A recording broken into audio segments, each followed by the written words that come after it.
Sir, முதல்ல இதெல்லாம் கவனிங்க சிஎம் சார். பள்ளி கல்வித்துறை அமைச்சரோட கல்வி சான்றிதழ் தான் போலி அப்படின்னு பார்த்தோம் அப்படின்னா, தாவேகாவுல இருக்கக்கூடிய பல எம்எல்ஏக்களோட கல்வி சான்றிதழ் போலியா தான் இருக்குது. அதுல முதல்ல தஞ்சை தாவேகா எம்எல்ஏ விஜய் சரவணன் பிபிஏ படிச்சிருக்காரு அப்படின்னு சொல்லி தன்னுடைய அதிகாரப்பூர்வ செய்தி குறிப்புல தாவேகா பொய்யான தகவலை சொல்லியிருக்காங்க. ஏன் அப்படின்னா, விஜய் சரவணன் தாக்கல் செஞ்சிருக்கக்கூடிய உறுதிமொழி பத்திரத்துல அவரு 10ஆம் வகுப்பு மட்டும்தான் படிச்சிருக்காரு. அதே மாதிரி போலூர் தொகுதியில வெற்றி பெற்ற அமைச்சர் அபிஷேக் MS MBA பட்டம் பெற்றிருக்கிறதா குறிப்பிட்டிருக்காங்க.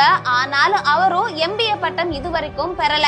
அடுத்து விருதுநகர் சட்டமன்ற தொகுதியோட சட்டமன்ற உறுப்பினராக தமிழக வெற்றி கழக கட்சியை சேர்ந்தவர், அதாவது தமிழக தேர்தல்ல இந்த தொகுதியில வெற்றி பெற்று சட்டமன்ற உறுப்பினராக பதவியேற்றாரு. இவரோட கல்வி தொகுதியிலையும் DCE SA ரஜிஸ் பாலிடெக்னிக் கல்லூரியில படிச்சிருக்காரு. ஆனா அவர் எப்படி இப்போ டாக்டர் SP செல்வம் ஆக முடியும் அப்படின்னு சொல்லி நான் கேள்வி கேட்கல, பொதுமக்கள் கேள்வி கேட்டுட்டு வராங்க.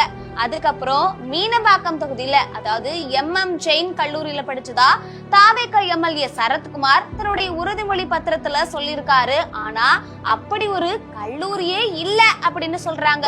ஒருவேளை AM ஜெயின் கல்லூரியில படிச்சிருக்கலாம். ஒழுங்கா கல்லூரிக்கு போனாதானே கல்லூரியோட பெயர் ஞாபகத்துல இருக்கும் அப்படின்னு சொல்லி நான் சொல்லல, மக்கள் சொல்றாங்க.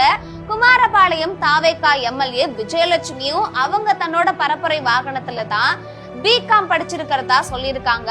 ஆனா அவங்களுடைய வேட்பு மனுவோட தாக்கல் செஞ்சிருக்கக்கூடிய உறுதிமொழி பத்திரத்துல வெறும் 12ஆம் வகுப்பு வரை மட்டும்தான் படிச்சிருக்காங்க. என்னங்க சார், இதெல்லாம் நீங்க கவனிக்க மாட்டீங்களா சிஎம் சார் அப்படின்னு சொல்லி பொதுமக்கள் கேள்வி எழுப்பியிருக்காங்க. படிக்காம இருக்கிறது ஒரு குற்றம் கிடையாது. ஆனா அந்த பத்திரத்துல ஒரு இல்லாத செய்தியை இருக்கிறதா காமிச்சிருக்கிறது தான் தவறு அப்படின்னு சொல்லி நெட்டிசன்களும் இதற்கு சரியான ஒரு பதிலடியை கொடுத்துட்டு வராங்க.